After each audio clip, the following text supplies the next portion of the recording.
Guys, you're watching Cait Straight Up, and I'm Caitlin, and today we're going to make a really simple and really delicious ranch beer and cheese dip. It's honestly only takes a few ingredients, and it's really super tasty for football season, which is right around the corner. We are here with our New Air beer froster because we need a frosty chili beer to make in this recipe and also to drink while we wait for it to cook. So the New Air froster, it's awesome. You guys, I had one on my channel a little while ago, but this is the smaller version. It's a 46 can. It still chills to that great 23 degrees, and it's perfect for frosting beer mugs or just kind of keeping your drinks and your beers close to you. It's more compact. It fits in some great spaces, home bars, and honestly, it's like energy efficient, so it's everything you want in a beer fridge. So since we have our beer and we're ready to go, we're gonna get started with 16 ounces of cream cheese in a bowl, and to that we're gonna add 1 packet of ranch seasoning. Just open that up.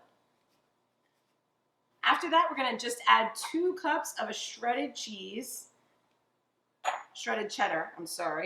and just mix it all together. Now, if you wanted to try this recipe with a different cheese, I'm sure you could, but I personally like it, especially with the beer, with a nice shredded sharp cheddar. I use Cabot, right from the bag, don't even have to shred. It's perfect. Once we're nice and mixed up good, we need our beer, so we're just gonna flip that open, grab it. You can see the nice removable shelves, and we're gonna pour out about half of a cup to 2/3 of a cup.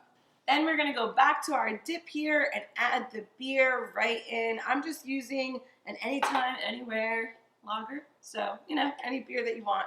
And then mix it all into your cream cheese, your ranch, and your cheese. When it's all mixed up, we're gonna put our beer and cheese dip into a 350-degree oven for about 15 minutes or so. We're gonna wanna make sure that all of our cheese melts. We'll give it a nice stir after to kind of make it all evenly distributed. But in that time, the cheese is gonna melt. It's gonna come all together with those flavors, and a little bit of the beer is gonna actually cook off. So 350-degree oven for about 15 minutes. And after that time in the oven, you have yourself a delicious ranch and cheese and beer dip. And it is super tasty and super good. I'm going to try a bite here. Perfect. You know the recipe is done when your shredded cheese is melted. If you want to add a little bit more on top, feel free to do that. But trust me, guys, you're going to like this easy dip recipe for football season. Thanks to our friends at New Air for this awesome beer froster. And make sure to subscribe, guys. New videos every week. And I will see you next time. Bye-bye.